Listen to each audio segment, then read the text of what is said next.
오늘 함께 보신 말씀은 로마서 3장 21절, 로마서 3장 21절에서 4장 25절까지 함께 말씀 보도록 하겠습니다. 로마서 3장 21절에서 4장 25절입니다. 제가 말씀 받들어 읽도록 하겠습니다. 이제는 율법 외에 하나님의 한 의가 나타났으니 율법과 선지자들에게 증거를 받은 것이라. 곧 예수 그리스도를 믿음으로 말미암아 모든 믿는 자에게 미치는 하나님의 은이 차별이 없느니라. 모든 사람이 죄를 범하였음에 하나님의 영광이 이르지 못하더니 그리스도 예수 안에 있는 속량으로 말미암아 하나님의 은혜로 값없이 의롭다 하심을 얻은 자 되었느니라. 이 예수를 하나님이 그의 피로써 믿음으로 말미암는 화목제물로 세우셨으니 이는 하나님께서 길이 참으시는 중에 전에 지은 죄를 간과하심으로 자기의 의로우심을 나타내려 하심이니 곧 이때 자기의 의로우심을 나타내사 자기도 의로우시며 또한 예수 믿는 자를 의롭다 하려 하심이라. 그런즉 자랑할 때가 어디냐 있을 수가 없느니라. 무슨 법으로냐 행위로냐 아니라 오직 믿음의 법으로니라.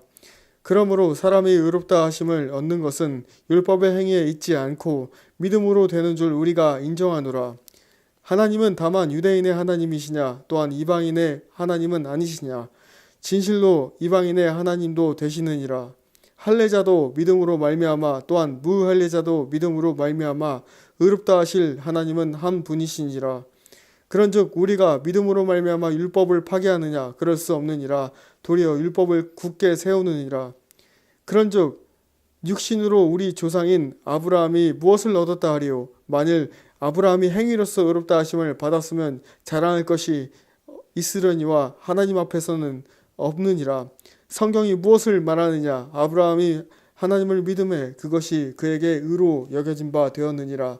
일하는 자에게는 그 삭시 은혜로 여겨지지 아니하고 보수로 여겨지거니와 일을 하지 아니하더라도 경건하지 아니한 자를 의롭다 하시는 이를 믿는 자에게는 그의 믿음을 의로 여기시나니 이란 것이 없이 하나님께 의로 여기심을 받는 사람의 복에 대하여 다윗이 말한 바 불법이 사함을 받고 죄가 가려짐을 받는 사람은 복이 있고 주께서 그 죄를 인정하지 아니하실 사람은 복이 있도다 함과 같으니라. 그런즉 이 복이 할례자에게냐 혹은 무할례자에게도냐. 무릇 우리가 말하기를 아브라함에게는 그 믿음이 의로 여겨졌다 하노라. 그런즉 그것이 어떻게 여겨졌느냐. 할례시냐 무할례시냐. 할례시가 아니요 무할례시라. 그가 할례의 표를 받은 것은 무할례시에 믿음으로 된 의를 인친 것이니 이는 무할례자로서 믿는 모든 자의 조상이 되어 그들도 의로 여기심을 얻게 하려 하심이라. 또한 할례자의 조상이 되었나니 곧 할례받을 자에게뿐 아니라 우리 조상 아브라함이 무할례시에 가졌던 믿음의 자취를 따르는 자들에게도 그러하니라. 아브라함이나 그 후손에게 세상의 상속자가 되리라고 하신 언약은 율법으로 말미암은 것이 아니요 오직 믿음의 의로 말미암은 것이니라. 만일 율법에 속한 자들이 상속자이면 믿음은 헛것이 되고 약속은 파기되었느니라. 율법은 진노를 이루게 하나니 율법이 없는 곳에는 범법도 없느니라. 그러므로 상속자가 되는 그것이 은혜에 속하기 위하여 믿음으로 되나니 이는 그 약속을 그 모든 후손에게 굳게 하려 하심이라. 율법에 속한 자에게뿐 아니라 아브라함의 믿음에 속한 자에게도 그러하니 아브라함은 우리 모든 조상의 조상이라. 사람의 조상이라. 기록된 바 내가 너를 많은 민족의 조상으로 세웠다 하심과 같으니 그가 믿는 바 하나님은 죽은 자를 살리시며 없는 것을 있는 것으로 부르시는 이시니라. 아브라함이 바랄 수 없는 중에 바라고 믿었으니 이는 내 후손이 이 같으니라 하신 말씀에도 많은 민족의 조상이 되게 하려 하심이라. 그가 100세가 되어 자기 몸이 죽은 것 같고 살의 태가 죽은 것 같음을 알고도 믿음이 약하여지지 아니하고 믿음이 없어 하나님의 약속을 의심하지 않고 믿음으로 견고하여져서 하나님께 영광을 돌리며 약속하신 그것을 또한 능히 이루실 줄을 확신하였으니 그러므로 그것이 그에게 의로 여겨졌느니라. 그에게 의로 여겨졌다 기록된 것은 아브라함만 위한 것이 아니오 의로 여기심을 받은 우리도 위함이니 곧 예수 우리 주를 죽은 자 가운데서 살리신 이를 믿는 자니라. 예수는 우리가 범죄한 것 때문에 내줌이 되고 또한 우리를 의롭다 하시기 위하여 살아나셨느니라. 아멘. 함께 기도하고 말씀 나누도록 하겠습니다. 살아계신 하나님 아버지 감사합니다. 오늘도 하나님께서 은혜 주셔서 아버지 하나님의 구원에 대해서 나눌 수 있게 해주셔서 감사합니다. 하나님 아버지 주님, 우리의 마음이 하나님 아버지 앞에서 정말 순결하고 정결하고 깨끗한 하나님의 자녀 되길 원합니다. 이 악하고 패역한 때에 더욱더 주님의 자녀는 경건의 아버지 모습을 통하여 경건의 능력이 나타나는 자들이 되길 원합니다. 우리의 신경과 우리의 마음을 분산시키는 것들로부터 하나님 아버지 이 시간 보호하시고 역사하셔서 하나님 아버지 부족한 입술 죄인인 저에게 아버지 말씀을 전하는 저나 말씀을 듣는 모든 이들에게 하나님께서 말씀하시고자 하는 큰 은혜가 아버지 모든 사람들 가운데 임하기를 하나님 아버지 기도합니다. 사람의 지혜로가 아니요 아버지 오직 예수 그리스도의 십자가에 못 박히신 것을 전하는 아버지 주님의 자녀 될 수 있도록 아버지 우리 모두가 예수 그리스도를 바라볼 수 있도록 인도하여 주시옵소서. 감사드리며 살아계신 예수 그리스도 이름으로 간절히 기도 올리옵나이다. 아멘. 샬롬. 네. 하나님의 은혜와 평강이 오늘 말씀을 듣는 우리 형제자매들 모두에게 예수 그리스도의 이름으로 함께 거룩한 그 문안 인사를 드리길 원합니다. 네. 하나님께서 2주 전부터 로마서 강해를 시작하게 하셨습니다. 제가 고백할 것은 말씀을 전한 저부터 주님의 은혜가 정말 많이 있다는 것입니다. 이 말씀을 묵상하면서 사도 바울이 왜 이런 글들을 썼을까도 생각해 보고요. 또 수백 년 또는 수천 년 전에 믿음의 선조들께서 기록해 놓은 글들을 보면서 성령 안에서 있는 기쁨과 또 하나님의 말씀의 주옥 같은 보물들을 캐내는 은혜를 하나님께서 이 설교자인 저 먼저 이렇게 크게 맛보게 하시는 것에 참 감사합니다. 오늘 로마서 강의 12조의 설교 제목은 사실 밝히는 것은 ESV 스터디 바이블에서 12조의 과정의 스터디 제목을 그대로 가져왔습니다. 이번 주의 주제는 하나님의 구원의 의입니다. 18세기 미국이 낳은 최고의 설교자이자 설교자이자 신학자인 조나단 에드워드의 설교를 보면요. 설교와 세 파트로 나눠져 있는데 설교와 그리고 교리와 적용 부분이 나눠져 있습니다. 그래서 저도 그렇게 좀 준비를 하고자 합니다. 앞으로 오늘날에는 이 설교를 저 자신도 보면은 안타깝게도 말씀 구절을 나누고 설교자가 하고 싶은 말을 많이 하는 경우가 많은데 이 대부분의 이 부흥의 역사를 쭉 보면은 세 가지의 특징이 납니다. 첫 번째는 하나님의 기도의 사람이 있었고 두 번째는 말씀이 강의 설교로 바르게 선포되었다. 그리고 세 번째는 하나님의 거룩과 경건의 역사가 열매로 나타났다라는 것입니다. 설교를 준비하면서 참 하나님께서 마음에 큰 은혜와 감동을 주시고 힘을 주셔서 이렇게 나눌 수 있는 것 같습니다.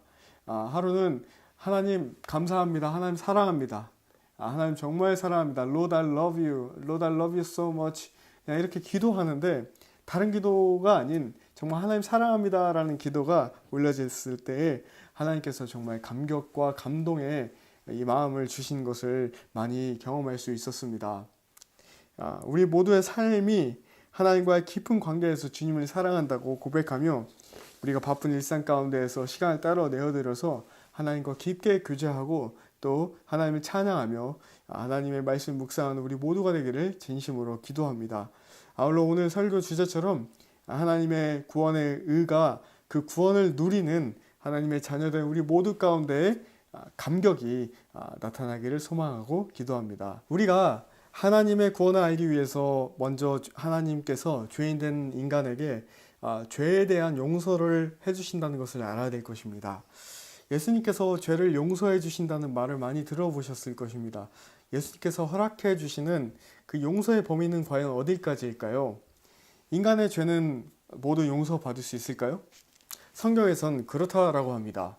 어떠한 죄도 용서받을 수 있습니다. 그렇기 때문에 우리가 언제나 하나님과 관계가 멀리 떨어져 있고 멀리 멀어진 것 같은 그때에 용서하시는 주 예수 그리스도를 바라보며 나아가는 은혜가 우리에게 있으니 주님께 나아가야 될 것입니다.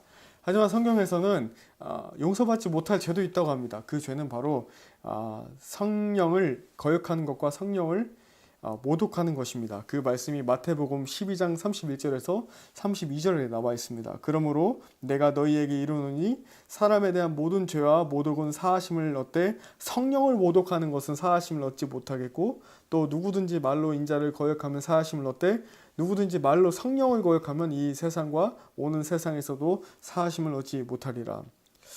오늘 본문 말씀을 보면은 제가 방금 읽었지만 사도 바울이 로마에 있는 성도들을 향해서 자신도, 그리고 로마 성도들에게도 동일하게, 그리고 우리에게도 동일한 믿음의 조상인 아브라함의 믿음에 대해서 강론을 펼쳐나가고 있습니다. 그리고 그는 예수 그리스도께서 보여주신 십자가의 희생적 사랑과 죽음을 통해 우리의 모든 죄가 용서받았다. 그리고 그런 예수를 믿는 자들인 우리를 하나님께서 의롭다라고 해주셨다라는 것을 표현을 합니다. 그 말씀이 우리가 방금 읽었던 로마서 3장 24절에서 26절 말씀입니다. 그러므로 제가 함께 같이 읽어보도록 하겠습니다. 그리스도 예수 안에 있는 성령으로 말미암아 하나님의 은혜로 값없이 의롭다 하심을 얻은 자 되었느니라. 이 예수를 하나님이 그의 피로써 믿음으로 말미암는 화목제물로 세우셨으니 이는 하나님께서 길이 참으시는 중에 전에 지은 죄를 간과하심으로 자기의 의로우심을 나타내려 하심이니, 곧 이때 자기의 의로우심을 나타내사 자기도 의로우시며 또한 예수 믿는 자를 의롭다 하려 하심이라. 아멘. 24절 말씀에 성령으로 말미암는다 라는 뜻은 구속하다 혹은 구원하다의 뜻으로 해석될 수 있습니다. 오늘 설교 주제가 하나님의 구원의 의입니다. 하나 사랑하는 여러분, 우리가 예수님 믿어야만 지옥불에 떨어지지 않고 영생인 천국에 입성한다고 믿고 있습니다. 그렇죠? 죄를 미워하되 사람을 미워하지 말라. 죄를 우리가 회개하고 사람은 언제 돌아올지 모르니 기도하고 기다리며 인내하며 우리가 주님께 구원을 주신 예수님께 인도해야 될 우리의 막중한 책임이 있는 것이 우리 그리스도인의 임무이자 책임입니다. 그렇다고 하면 우리의 죄는 예수님을 믿을 때 주님 앞에서 예수님이 그것을 기억하실까요? 아니면 기억하지 않으실까요? 방금 읽은 답변이 25절 말씀에 있는 것입니다. 기억하지 않으신다는 것입니다. 이 얼마나 감사한 일입니까? 하나님께서 길이 참으시는 중에 전에 지은 죄를 간과하심으로, 여기서 간과하다라는 원어의 뜻은 파레시스라는 명사로서 지나감, 관용, 용서의 뜻입니다. 하나님께서는 우리가 예수님을 믿고 그 죄를 돌이키는 회개를 통해서 우리의 죄를 기억하지 않으시는 분이십니다. 만약 하나님께서 예수 그리스도를 이 땅에 보내시지 않으셨다면, 사람이 구원자 예수님을 믿는 믿음이 없었더라면 아마도 우리는 구약시대의 모습처럼 제사장이 성소에 계속 들어가 늘 제사를 드리며 율법 안에 갇혀서 자유함 없이 살아가는 그런 모습일 것이었습니다. 바울은 2차 전도 여행 도중에 빌립보에 와서 유럽 땅의 최초의 교회를, 빌립보 교회를 세우면서 그는 감옥에서 빌립보서를 쓰면서 성도에게 구원에 대한 염려하는 목소리로 다음과 같이 호소합니다. 빌립보서 2장 12절 말씀입니다. 그러므로 나의 사랑하는 자들아, 너희가 나 있을 때뿐 아니라 더욱 지금 나 없을 때에도 항상 복종하여 두렵고 떨림으로 너희 구원을 이루라. 두렵고 떨림으로 하나님 안에 있는 자로서 항상 하나님의 뜻에 순종하고 복종하며 날마다 구원을 이루라, 구원을 이뤄가는 삶을 살아가라 라는 뜻입니다. 여기서 구원을 이룬다라는 뜻은 무엇일까요? 구원받은 자의 합당한 모습으로 살아가라 라는 것입니다. 사랑하는 여러분, 저와 여러분 모두가 용서받은 죄인입니다. 십자가에 달리신 예수 그리스도를 믿는 여러분 한 사람 한 사람을 바라보시며 하나님께서 네가 내 아들 예수를 믿으니 참 네가 의롭구나 라고 해주시는 것입니다. 이거 얼마나 감개무량한 감사한 일입니까? 바울은 이어서 그의 또 다른 서신서, 그의 영적 아들 된 디도에게 디도서에 편지하며 구원에 대해 다음과 같은 가르침을 펼쳐나갑니다. 디도서 3장 4절에서 8절 말씀입니다. 우리 구주 하나님의 자비와 사람 사랑하심이 나타날 때에 우리를 구원하시되 우리가 행한 바 의로운 행위로 말미암지 아니하고 오직 그의 긍휼하심을 따라 중생의 씻음과 성령의 새롭게 하심으로 하셨나니 우리 구주 예수 그리스도로 말미암아 우리에게 그 성령을 풍성히 부어주사 우리로 그의 은혜를 힘입어 의롭다 하심을 입어 영생의 소망을 따라 상속자가 되게 하려 하심이라. 이 말이 미쁘도다. 아멘. 우리가 구원받지 못한 모습은 어둠 가운데 있는 모습입니다. 죄악의 구렁텅이에서 허우적거리는 모습입니다. 하지만 하나님께서 우리를 사랑하셔서 그 사랑하시는 은혜의 빛 한 줄기가 우리 사람 가운데 임할 때 어둠이 그 빛을 견디지 못하고 떠나갑니다. 창세기 1장 3절에서 5절 말씀 보면 하나님이 이르시되 빛이 있으라 하시니 빛이 있었고 라고 하시며 빛을 보시고 하나님께서 기뻐하셨다는 것입니다. 빛과 어둠을 나누신 것입니다. 그렇기 때문에 우리는 빛의 자녀로서 이 어둠의 세상 가운데 살아가야 될 줄 믿습니다. 하나님께서 창조하신 것은 빛입니다. 어둠이 아닙니다. 너희를 세상의 빛과 소금으로 있게 하려 하심이라는 예수님의 말씀처럼 구원의 빛이 우리 가운데 임하는 동일한 은혜가 있기를 주님의 이름으로 축복합니다. 이어서 디도서 3장 5절 말씀 보면 우리를 구원하시되 우리가 행한 바 의로운 행위가 아니라 오직 그의 긍휼하심을 따라 중생의 씻음. 여기서 중생의 씻음은 바로 예수 그리스도의 십자가에서 흘리신 그 보배로운 피로서만 우리의 죄가 깨끗하게 씻길 수 있다. 모든 죄가 씻겨질 수 있다라는 것입니다. 그리고 성령의 새롭게 하심, 예수의 보혈로 용서를 받은 주님의 자녀는 성령께서 우리를 새롭게 거듭나게 하신다. 물로 세례를 받을 뿐만 아니라 성령으로 세례를 받아 성령께서 사람 가운데에 내주하시기 시작하신다는 엄청난 뜻이 있는 것입니다. 사람이 하나님을 바라보고 날마다 주님을 향해 예배하고 두 팔 두 손 경배하며 예배하며 기도하고 찬송과 영광과 모든 찬양을 올려드릴 때 하나님의 영으로 말씀을 읽고 그 하나님의 영이신 말씀을 우리 영 가운데 채워나갈 때 비로소 우리는 성령 충만해진다라고 말합니다. 하나님의 영으로 충만해지고 은혜로 충만해지고 사랑으로 충만해진 사람은 하나님의 자녀가 되는 상속자가 되는 은혜가 뒤따르고 또 우리의 정체성이 하나님의 자녀로 완전히 뒤바뀌게 되는 것입니다. 우리가 하나님의 영으로 충만해져야만이 정말 이 세상을 살아가면서 주님의 사랑으로 사랑할 수 있고 주님의 사랑으로 용납할 수 있고 사도 바울이 이야기한 것처럼 할 수 있거든 모든 사람과 화목할 수 있게 되는 것입니다.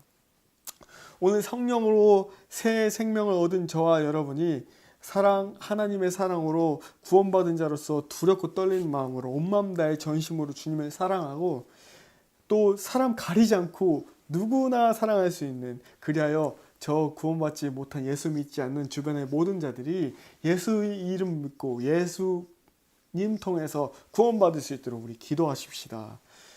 지난 첫 번째 로마서 강해 설교부터 지금 세 번째 이르기까지 공통된 것이 하나 있습니다. 그것이 무엇일까요? 바로 모든 제목에 하나님의 의라는 단어가 쓰였다는 것입니다. 이 의라는 뜻은 어떤 뜻이냐? 영어로 표현하면 righteousness이고요. 헬라어로는 디카이오슈네라는 뜻입니다. 디카이오슈네라는 뜻은 칭의입니다. 바로 바울이 얘기했던 이신칭의입니다.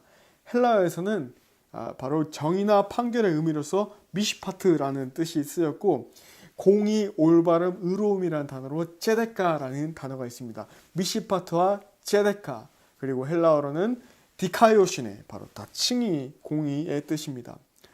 이 단어가 미시파트와 체데크가 한꺼번에 쓰인 구절이 있습니다. 레위기서 19장 15절 말씀에 너희는 재판할 때에 재판하다라는 뜻은 미시파트이고요. 불의를 행하지 말며 가난한 자의 편을 들지 말며 세력 있는 자라고 두둔하지 말고 공의로 체데크 사람을 재판할지며 라고 쓰였습니다. 구약에서 의는 하나님의 속성, 즉 하나님의 절대적인 자질을 의미합니다. 하나님의 법에 나타난 도덕적이며 윤리적인 규범에 대한 순수성을 의미했고 신약에서는 의의 의미를 확장시키는 개념을 가지고 있습니다. 예수님이 그 의의 의미를 확장시키는 그 말씀을 가장 대표적으로 하셨는데 구약의 율법을 지킴으로써 구원을 이룰 것으로 기대했던 바리새인과 서기관의 의보다 너희가 뛰어나야 된다라고 말씀하신 것입니다. 예수님은 아셨습니다. 사람의 마음 가운데에서 나오는 것은 악한 생각과 살인과 간음과 음란과 도적질과 거짓 증거와 회방이라고 말씀하시면서 하나님이 관심 갖는 의는 내적인 의라고 강조하셨습니다. 바울은 이 예수님의 이런 가르침을 발전시켜 바리새인과 서기관과 같은 율법적인 의로는 하나님 앞에 의로우심을 칭함을 받을 자가 아무도 없다라고 강조하고 있는 것입니다. 사도 바울은 오늘 본문에서 아브라함의 믿음을 로마교회 서신서에 드러내며 바울이 살았던 그 시대에 누구나 공통적으로 믿는 그리고 읽었던 이 모세오경 중에서도 이 토라 포션 모세오경 중에서도 창세기의 말씀을 인용합니다. 창세기 15장 6절 말씀을 인용합니다. 같이 읽어보겠습니다. 창세기 15장 6절. 아브라함이 여호와를 믿으니 여호와께서 이를 그의 의로 여기시고. 다시 한번 읽겠습니다. 아브라함이 여호와를 믿으니 여호와께서 이를 그의 의로 여기시고. 자, 여기서 우리가 짚고 넘어가야 되는 것, 제가 질문 하나 하는 것은 구약시대 예수님이 오시지 않으셨는데 어떻게 구약시대 사람들이 구원에 이를 수 있었을까요? 성경에 분명히 예수님을 믿어야만 구원에 이룰 수 있다고 하는데요. 바울은 이것을 본문 말씀 로마서 4장 1절에서 3절 말씀으로 그 해답을 이야기합니다. 구약시대 사람들이 하나님을 믿었기 때문에 그것을 의롭다고 하나님께서 여겼기 때문에 구원이 임했다는 것입니다. 구약시대 사람들은 장차 오실 메시아를 믿는 믿음, 메시아이신 예수님을 믿는 믿음이 있었습니다.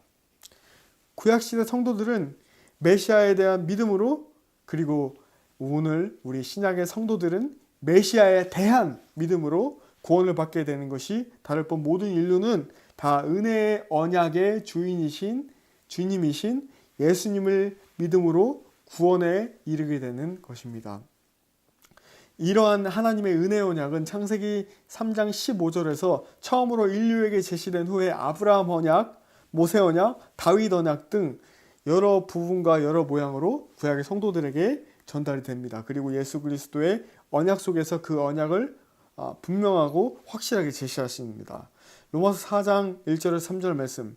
그런즉 육신으로 우리 조상인 아브라함이 무엇을 얻었다 하리요? 만일 아브라함이 행위로서 의롭다 하심을 받았으면 자랑할 것이 있으려니와 하나님 앞에서는 없느니라. 성경이 무엇을 말하느냐? 아브라함이 하나님을 믿음에 그것이 그에게 의로 여겨진 바 되었느니라. 아멘. 개혁 신학자 마이클 호트는 그의 저서 언약신학 Introducing Covenant Theology에서 구원은 언제나 영원하고 일방적인 구속 언약에 기초한 은혜 언약을 통해서 오며 자신이 율법을 지킴으로써가 아니다라고 하였습니다.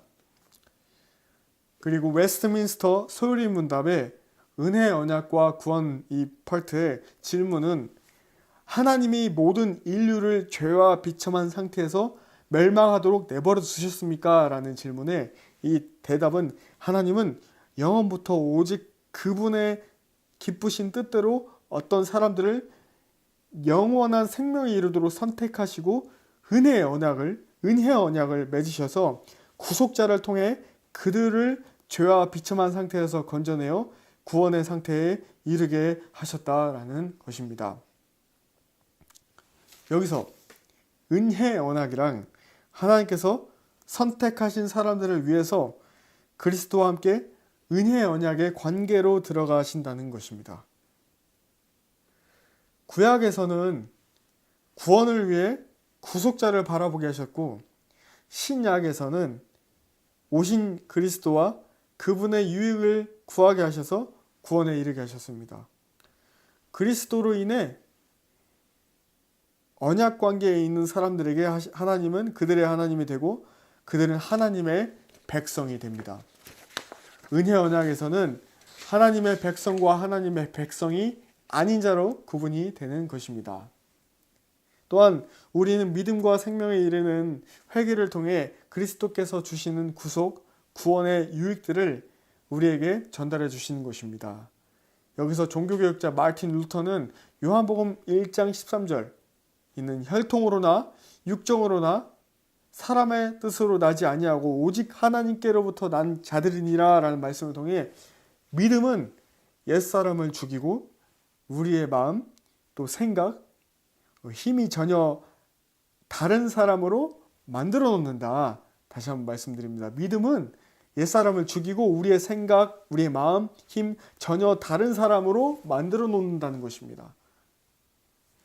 로마서 3장 25절의 말씀이 참 중요합니다. 로마서 3장 25절 말씀은 이 예수를 하나님이 그의 피로써 믿음으로 말미암은 화목제물로 세우셨으니 이는 하나님께서 길이 참으시는 중에 전에 지은 죄를 간과하심으로 자기의 의로우심을 나타내려 하심이니 이 말씀을 다른 버전으로 보면요. 킹제임스 버전 보면은 그분을 하나님께서 그분의 피를 믿는 믿음을 통한 화해 헌물로 제시하셨으니 이것은 하나님께서 참으심을 통해 과거의 죄들을 사면하심으로써 자신의 의를 밝히 드러내려 하심이요 라고 쓰여 있고요. 또 다른 버전을 보겠습니다. 새 번역서를 보면은 하나님께서는 이 예수를 속죄제물로 내주셨습니다. 그것은 그의 피를 믿을 때에 유효합니다. 하나님께서 이렇게 하신 것은 사람들이 이제까지 지은 죄를 너그럽게 보아주심으로써 자기의 의를 나타내시려는 것입니다. 그리고 마지막으로 유대인 성경이 있습니다. 예수님을 믿는 메시아닉 유대인들이 쓴 유대인 성경이 있는데 이것을 의역해서 보면은 하나님께서 예수아를 죄에 대한 속죄물로 삼으셨다. 하나님의 신실함은 예수님의 희생적 죽음의 보혈로 나타난다. 하나님의 의에 대한 정당성을 입증하는 것은 하나님의 관용, 처벌이나 이것을 감면하는 이 모든 하나님의 관용, 사람들이 과거에 지었던 죄를 넘어가 주시는 그 은혜인 것이다 라고 나와 있습니다. 이 유대인 성경에서 속죄라는 이 히브리어 이 단어는 카파르라는 뜻인데 이거는 영어로 propitiation 화해라는 뜻이고 또 보상의 뜻이 있고 또 atonement 속죄라는 뜻이 있습니다. 다 덮다, 깨끗하게 닦아내다라는 뜻을 내포합니다. 그가 예수님께서 보이는 모든 죄를 덮으셨다, 닦으셨다, 깨끗하게 씻어내셨다라는 것입니다. 예수님을 믿는 유대인인 메시아닉 유대인들이 아닌 이 정통파 유대인들은 이런 질문을 합니다. 성전이 파괴되었는데 어떻게 우리가 제사를 드릴 수 없는데 죄를 어떻게 용서받을 수 있냐? 이 질문에 대한 대답은 제사가 회개, 기도, 그리고 은혜로 대체되었다라는 것입니다. 그 예수 그리스도가 바로 카파르인 것입니다. 예슈아 is the 카파르. 예슈아가 카파르다. 예수 그리스도가 바로 이 속죄이다라는 것입니다. 이 카파르에서 파생된 히브리어 단어가 코페르입니다. 코페르라는 단어는 덮다, 칠하다, 화해하다, 빚을 갚다, 보상하다라는 의미로 사용이 됩니다. 또 다른 단어는 카파르에서 유래된 다른 단어로서 카포렛입니다. 카파르, 카포렛. 카포렛은 속죄, 덮개, 킹제임스에서는 바로 mercy seat, 속죄소, 은혜의 보좌라는 뜻으로 쓰였습니다.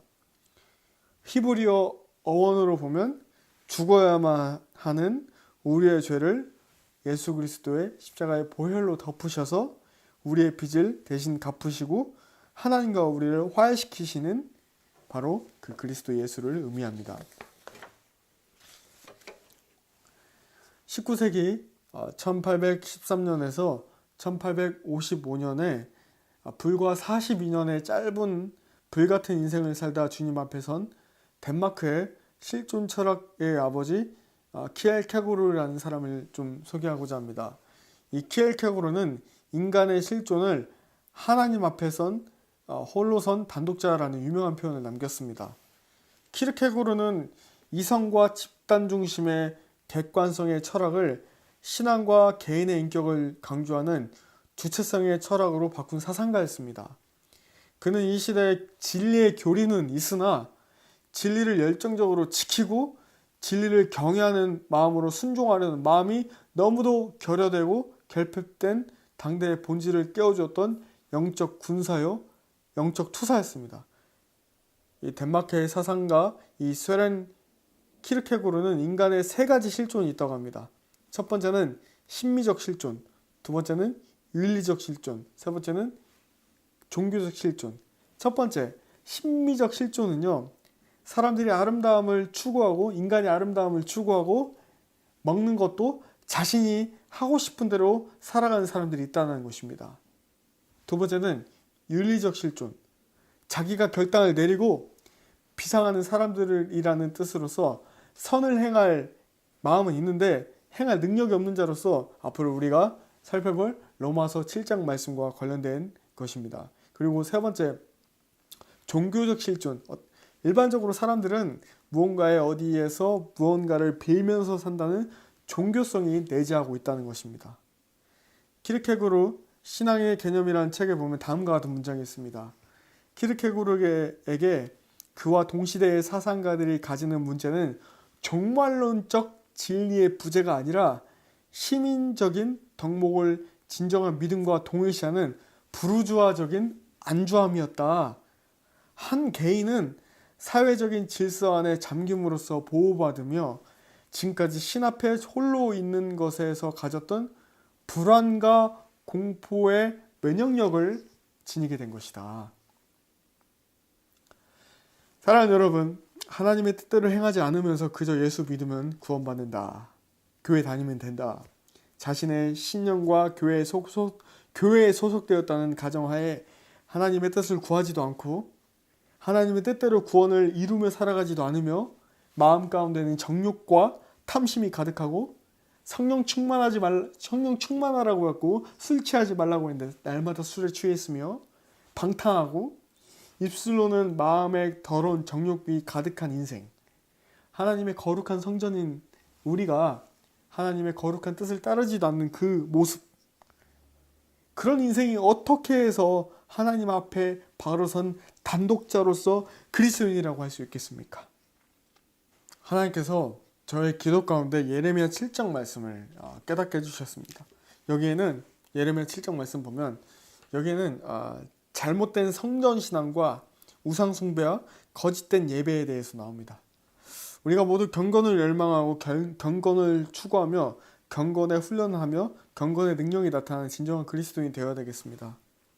사단은 계속해서 우리가 경건하지 못하도록 우리의 생각을 계속 혼비하게 혼란시킵니다. 그러면서 우리 자신의 죄를 합리화시키고 용납시키면서 예수 그리스도께서 십자가에 달리셨다는 그 구속의 의미를 쉽게 망각하게 만듭니다. 다시 말씀드려서 우리가 정말 그 십자가 구원의 사건을 경건한 마음으로 감격한 마음으로 날마다 성령 충만한 삶을 살아간다고 하면 우리의 삶이 하나님과는 전혀 다른 뜻으로 살아가는데 그것이 하나님의 뜻이라고 말하면서 살아갈 수가 없다라는 것입니다. 청교도의 위대한 신학자 존 오웬은 구원하는 믿음의 증거라는 그의 저서에서 다음과 같이 이야기합니다. 구원하는 믿음은 하나님이 제시하신 구원의 길을 인정함으로써 그분의 율법을 가장 존귀하게 여긴다라고 하였습니다. 그는 구원하는 믿음은 성경에 계시된 대로 하나님이 요구하시는 거룩함과 복종을 습관적으로 추구한다는 겁니다. 사랑하는 여러분, 거룩함과 복종을 습관적으로 추구한다는 것입니다. 로마서를 살펴보면 행위로 의롭다 하심이 아닌 믿음으로 의롭다 하심에 대해서 말하는데요. 이 야고보서와 로마서의 상관관계를 좀 살펴보고자 합니다. 좀 헷갈리실 수 있기 때문에 짚고 넘어가겠습니다. 야고보서를 보면 행함이 없는 믿음은 죽은 믿음이라고 하는데 얼핏 보면 이 바울과 야고보가 서로 상반된 이야기라는 것처럼 느끼시는 분이 있을 수도 있습니다. 하지만 그렇지 않습니다. 이 두 사람의 신앙과 성경에 대한 관점은 다르긴 하지만 하나의 것을 이야기하고 있습니다. 접근 방식이 다른 것입니다. 이 둘을 간략히 정리하면은 주님을 믿게 되면 구원에 대한 확신이 생기고 구원을 약속해 주신 예수 그리스도의 은혜에 감사하고 더욱 예수님을 뜨겁게 사랑한다는 것인데, 이 야고보서와 로마서의 말씀처럼 주님과의 친밀한 이 사랑의 관계에서 확증된 친밀한 관계에서 자연스럽게 하나님의 음성을 귀 기울이는 삶은 반드시 주님이 원하시는 마음을 따라 순종하는 삶을 살게 된다는 겁니다. 먼저 주님과의 관계, 주님을 믿고 주님과의 사랑에서 하나님이 말씀하신 이 율법 말씀을 지키며 살아간다는 것입니다. 우리가 믿음이 연약한 인간이기 때문에 믿음이 없어서 주저할 때가 많이 있습니다. 이때 야고보는 행함이 없는 믿음은 죽은 것이다. 믿으면 믿음을 가지고 믿음으로 하나님의 뜻에 구하며 하나님의 뜻에 맞게끔 한 발자국씩 따라가는 겁니다. 바울은 너희가 믿음 가운데 마음 가운데 믿음은 하나도 없는데 뭔가 열심히 하는 것처럼 보이는 것으로 네 믿음을 포장하지 말라고 합니다. 사랑하는 여러분, 믿음이 우선입니다. 우리가 주님을 믿게 되면 홍해를 건널 믿음을 갖게 됩니다. 벼랑 끝에 서게 되는 믿음을 갖게 됩니다. 진정으로 구원받은 자의 믿음은 기복신앙이 아닙니다. 예수님 믿음은 잘 돼서 복받아서 수십억 수백억짜리 건물을 살 수 있다. 이런 기복신앙은 예수님이 전하신 순전한 복음이 아닙니다. 오히려 예수님께서는 가난하고 비천한 곳에 처하셨습니다. 머리둘 곳도 인자가 머리둘 곳도 없다고 하셨습니다. 사람이 진정 예수님과 연합하게 되면 이 머리둘 곳도 없었던 예수님과 발자취를 따르게 됩니다. 예수님을 따르게 됩니다.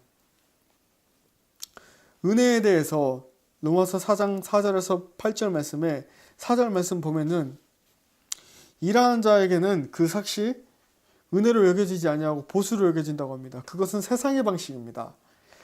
세상의 방식은 남들이 100을 주면은 나도 100을 되갚아 줘야 된다고 생각합니다. 내가 그 100을 되갚아 주지 않으면 관계가 끊긴다고 생각합니다. 불안감이 듭니다. 하지만 하나님의 방식은 그렇지 않습니다. 내가 100을 받아도 하나님께서 주신 것이니 우리는 갚을 능력이 없습니다. 하나님의 은혜는 인간의 능력으로 다 갚아낼 수 없습니다. 5절 말씀이 그것을 증명합니다. 여기서 일이라는 헬라어 단어는 엘고르라는 뜻으로 노역, 행위, 수고의 뜻입니다. 5절의 말씀에서는 일을 아니할지라도 경건하지 아니한 자를 의롭다고 하시는 주님. 6절의 말씀에 일한 것이 없이 하나님께 의로 여기심을 받은 사람의 복에 대해서 7절과 8절로 다윗의 말을 인용합니다. 다윗은 시편 32편 1절과 2절 말씀으로 이렇게 다음과 같이 고백합니다. 허물의 사함을 받고 자신의 죄가 가려진 자는 복이 있도다. 마음에 간사함이 없고 여호와께 정죄를 당하지 아니한 자는 복이 있도다. 불교에서는 이 은혜를 얻으려고 수천 번, 수백 번씩 이 절을 합니다. 그리고 힌두교에서는 몸을 혹사시키면서 수행을 하면서 무언가를 얻어내려고 합니다. 수많은 이단들도 희생을 요구합니다. 하지만 하나님의 은혜의 방식은 오히려 예수 그리스도를 통해서 희생을 보여주셨습니다. 인간이 만들어 놓은 종교는 인간이 만든 것입니다. 인간이 만든 종교는 희생을 강요합니다. 인간을 위해서 희생하신 예수님만이 희생하신 참된 신이십니다. 예수님의 사랑은 희생을 십자가에서 보여주심으로, 달리심으로, 부활하시고 다시 살아나심으로, 그리고 우리에게 다시 오신다 약속해 주신 것으로 그 은혜를 보여주신 것입니다. 하나님의 은혜는 보편적인 상식과 인간이 절대 이해 불가한 초자연적인 그 사랑의 방식으로 나타납니다. 사랑하는 여러분, 예를 들어서 구약시대에 이스라엘 백성들이 출애굽할 때 하늘에서 만나와 메추라기가 그때그때 떨어집니다. 그리고 신약시대에 38년 된 안전병이 일어나고 12년 동안 혈루병을 앓았던 여인이 나음을 받습니다. 나병 환자가 나음을 받습니다. 이런 것들을 어떻게 이해할 수 있겠습니까? 어떻게 해석해야 될까요? 하나님의 은혜는 인간의 상식을 뛰어넘습니다. 또한 하나님의 은혜는 경건하지 아니한 자를 의롭다라고 하십니다. 로마서 4장 5절 말씀에 경건하지 아니한 자를 의롭다 하시는 이를 믿는 자에게는 그의 믿음을 의로 여기신다. 사랑하는 여러분, 우리 본성은 본래 경건과 거리가 먼 자들입니다. 예수님께서 잃어버린 한 마리 양의 비유를 통해서 회개할 것 없는 99마리의 양이 아닌 회개할 것 있는 한 마리의 잃어버린 양을 찾을 때 천국에서 잔치가 일어난다고 하였습니다. 또한 탕자의 비유, 두 아들이 있습니다. 한 아들은 엘리트예요. 아버지의 말씀과 여러 가지 너무 사회적으로 각광받는 아들입니다. 근데 한 아들이 아버지의 재산을 가지고 나가서 흥청망청 탕진하고 돌아옵니다. 렘브란트의 탕자의 귀향의 그 그림을 보면 잘 나타나 있습니다.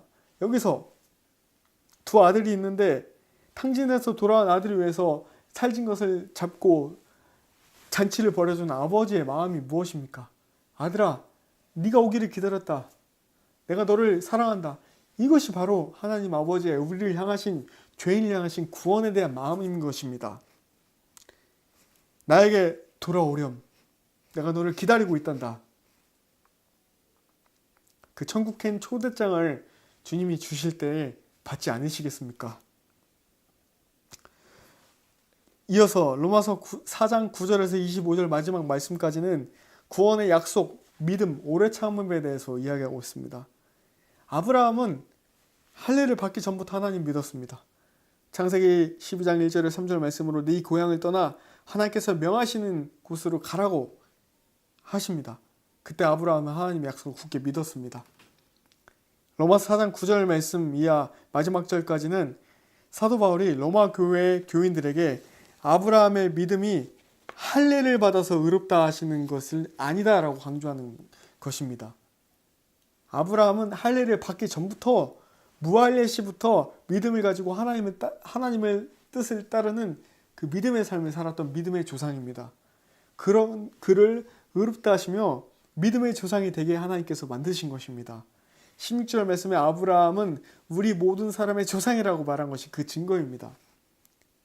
존 칼빈은 믿음에 대해서 설명하면서 믿음은 복음을 통해 알게 되어서 하나님 앞에서 양심의 평안을 주고 마음에 쉼을 준 하나님의 긍휼하심에 대한 확실한 지식이라고 말을 하였습니다. 그리고 루터는 약속이 없이는 믿음은 아무런 효력이 없다. 또한 믿음이 없는 곳에는 약속도 이루어지지 않는다. 약속도 이루어지지 못한다. 라고 하였습니다. 창세기 17장에서 18장 말씀 보면 아브라함이 99세 때 그리고 사라가 무려 90세 때 자녀를 주실 것이라는 하나님이 약속을 듣고 그들은 오래 참음으로 약속을 받게 됩니다. 인내했던 것입니다. 그들은 약속을 굳게 믿어 마침내 자녀를 얻었습니다. 나이가 들어 모든 것에 희망이 없어 보일 때 하나님의 약속을 믿은 것입니다. 그의 이름은 이삭이라고 했습니다. 이삭은 그 남자가 또는 그 여자가 또는 사람들이 웃는다라는 뜻입니다. 하나님께서 하나님을 믿는 자녀들에게 기쁨의 웃음을 선사해 주시는 것입니다. 예수님을 믿어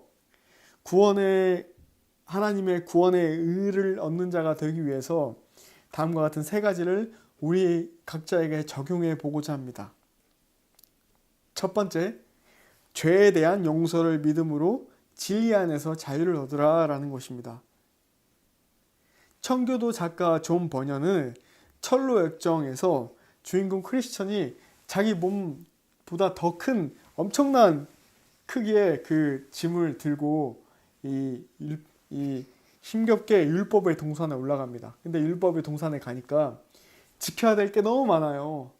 이 철로역정 책을 자세히 살펴보면 이 주인공 크리스천이 자기가 가야 될 목적지로 가는데 율법의 동산 가니까 이것도 지키라고 하고 저것도 지키라고 하고 다 지키지 못해냅니다. 인간은 율법을 다 지킬 수 없어요.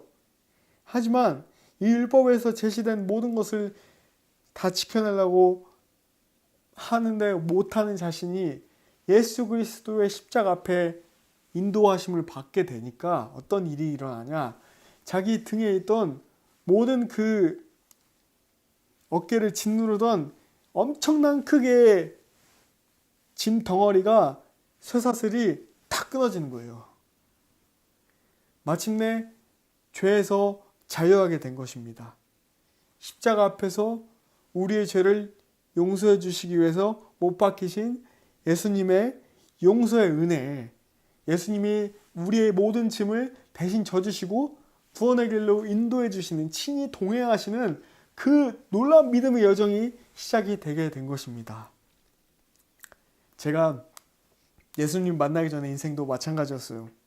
저는 유난히 방랑의 터널이 길었고 일찍 시작됐습니다. 중학교 2학년 때부터 시작돼서 20대 중후반이 될 때까지 청년기의 방랑의 터널은 너무 길었습니다.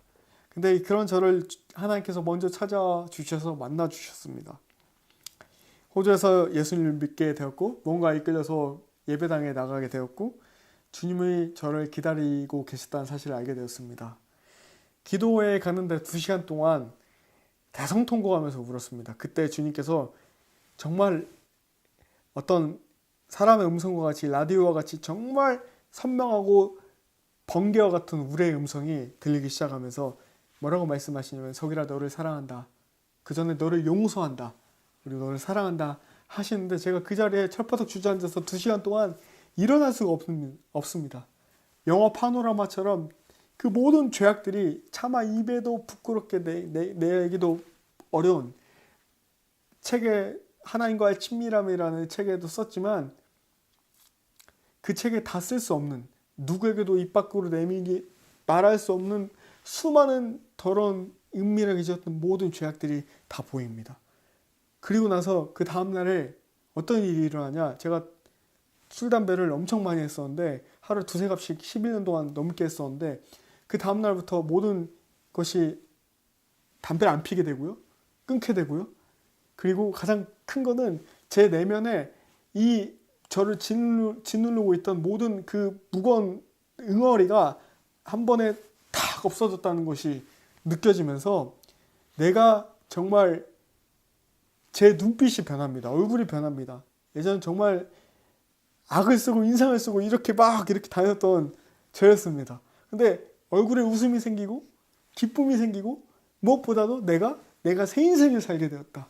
내가 구원받았다. 내가 구원에 대해서 감격하게 되고 정말 진리 안에서 자유함을 얻게 된 것입니다.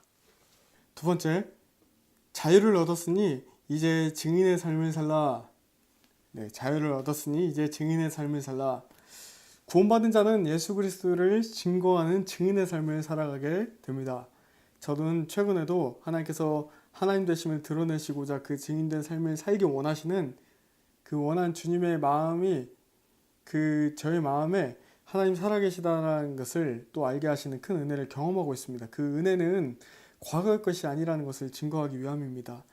하나님의 은혜는 항상 현재 진행형입니다. 바로 이 어려운 코로나 시국의 교회 개척에 대한 간증인데요.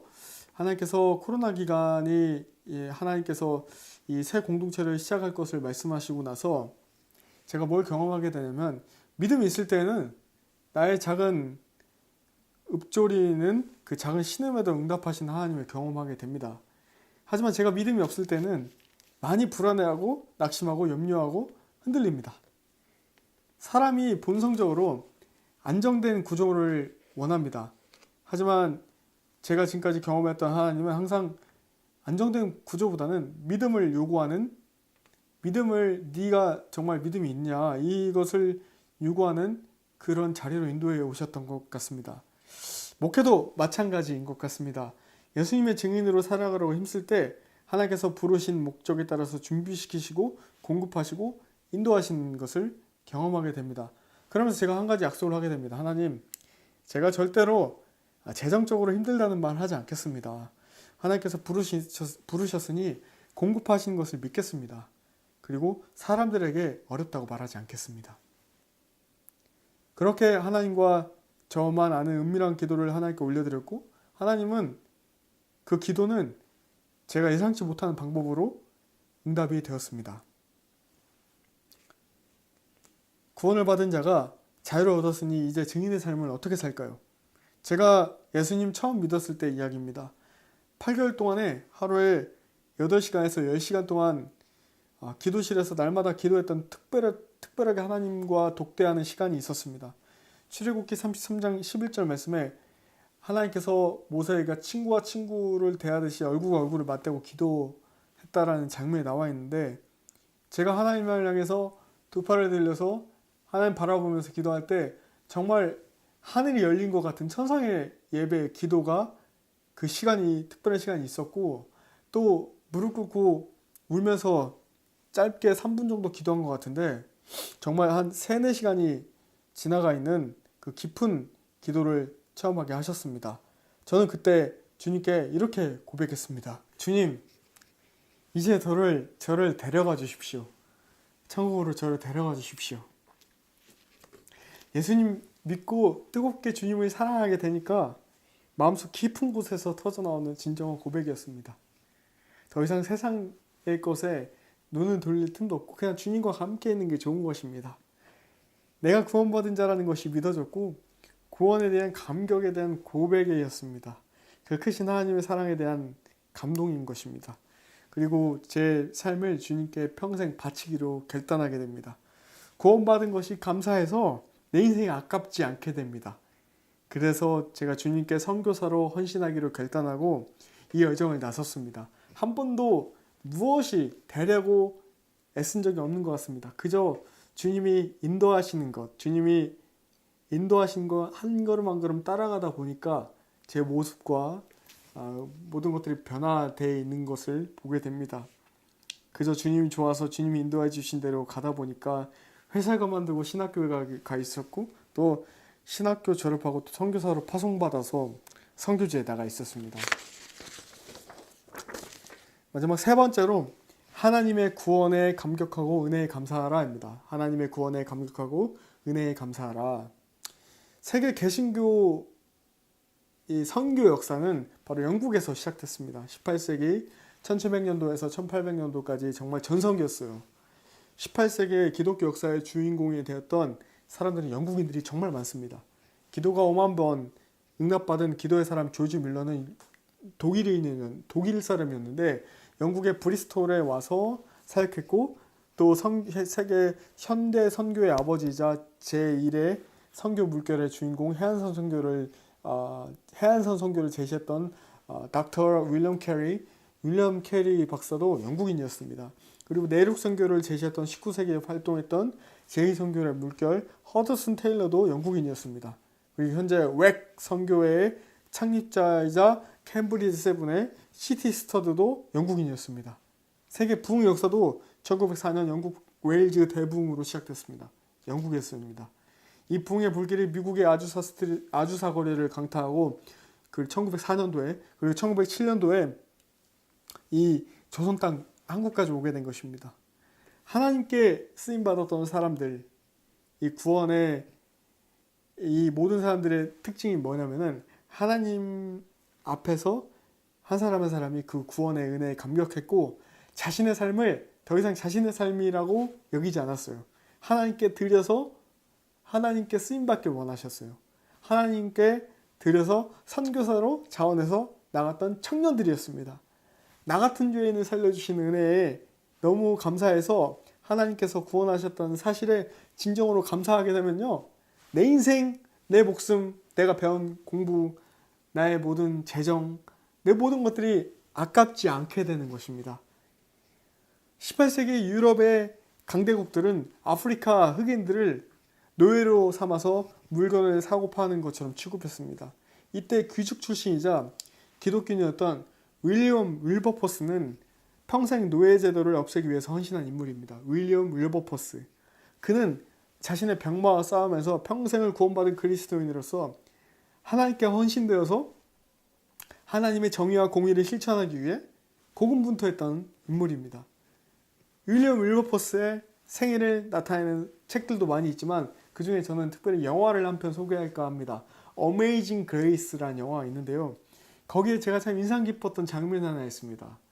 이 윌리엄 윌버포스, 이 당시에 영국 사회, 귀족 사회는 감히 귀족이 어디 이 땅바닥에 누울 수 없어요. 근데 한 장면이 나오는데 윌리엄 윌버포스가 하인 앞에서 누워 있는 거예요. 근데 그때 하인이 오면서 주인이 뭐 하십니까? 그때 윌버포스가 이 말을 합니다. 너무 놀라운 말을 합니다. I think he found me. I think he found me. 무슨 뜻이냐? 내 생각에는 그가 날 찾으셨어. 내 생각에 하나님이 나를 먼저 찾으셨어. 그 구원의 감격. 요한복음 15장 6절 말씀에 나와 있죠. 너희가 나를 택하여 택한 것이 아니오 내가 너희를 택하여 세워나니 이는 너희로 가서 열매를 맺게 하고 또 너희 열매가 항상 있게 하여 내 이름으로 아버지께 무엇이든 구하든지 다 받게 하려 함이라. 이 윌리엄 윌버퍼스 이 고백을 제가 들으면서 저도 똑같은 그 구원의 감격이 있었습니다. 아, 하나님이 나를 먼저 찾으신 거구나. 내가 그분을 찾은 것이 아니다. 동시대에 살았던 존 뉴턴이라는 사람이 있습니다. 이 존 뉴턴이 방금 제가 얘기했던 어메이징 그레이스 이 찬양을 만든 사람입니다. 나 같은 죄인 살리신. 그리고 그 존 뉴턴도 어떤 사람이었냐? 노예상이었어요. 노예를 사고 팔던 노예상이었어요. 근데 이가 주님을 만나고 회심하여 구원받게 되니 하나님을 만나서 노예제들을 평생 폐지한 사람으로 운동가를 변하게 됩니다. 또 놀라운 것은 이 영국에서 노예제도의 폐지의 운동이 시작되고 이것이 미국으로 건너가 당대의 미국의 최고의 대통령이라고 일컬어지는 아브라함 링컨이 노예제도를 폐지하는 그 일에 함께 합류하게 됩니다. 그 유명한 찬송가 나 같은 죄인 살리신 어메이징 그레이스 나 같은 죄인 살리신 주 은혜에 놀라와 잃었던 생명 찾았고 광명을 얻었네. 큰 죄악에서 건지신 주 은혜 고마워.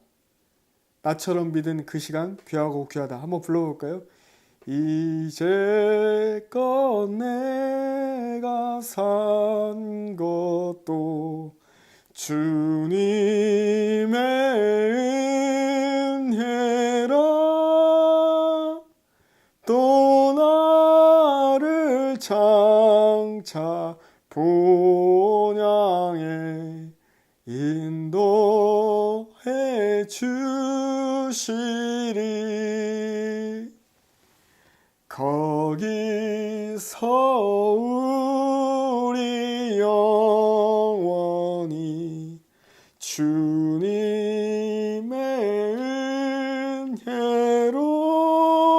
은혜로 해처럼 밝게 살면서 주 찬양하리라.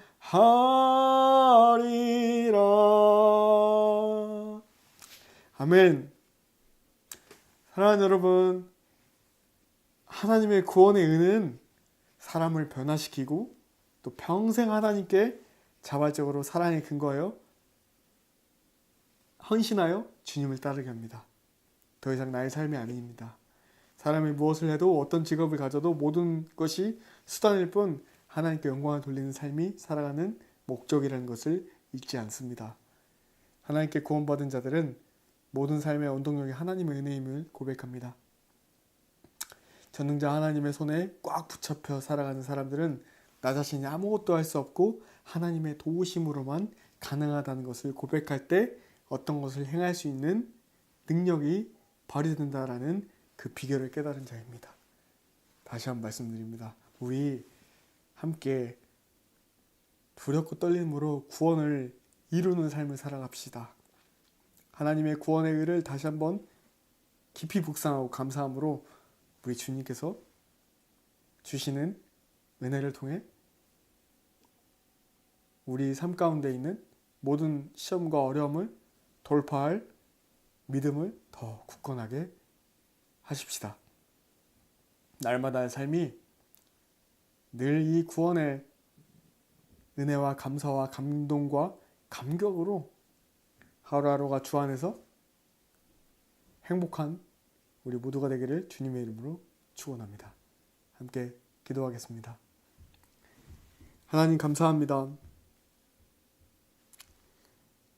여호와 우리 주여, 주의 이름이 온 땅에 어찌 그리 아름다운지시죠.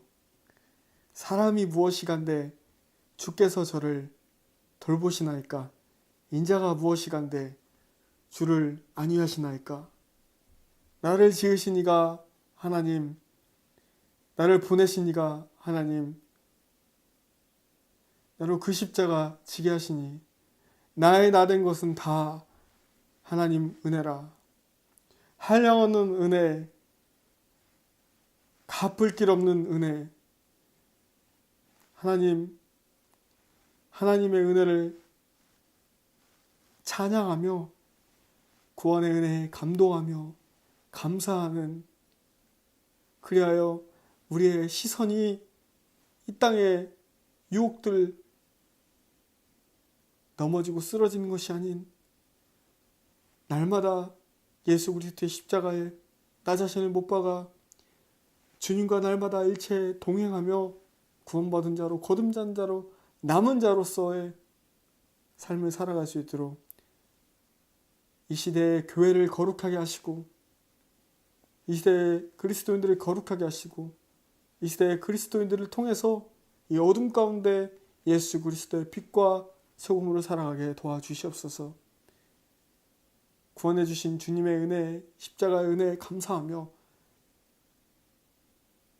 돌아가신 지 장사된 지 사흘 만에 다시 사셨고 부활하셨고 이제 곧 다시 오실 예수와 하마시아흐, 예수 그리스도는 우리의 구원자이시다. 우리 주 예수 그리스도의 이름으로 간절히 기도드립니다. 아멘. 감사합니다. 사랑합니다. 축복합니다. 하나님의 은혜와 평강이 함께하기를 기도합니다. 샬롬.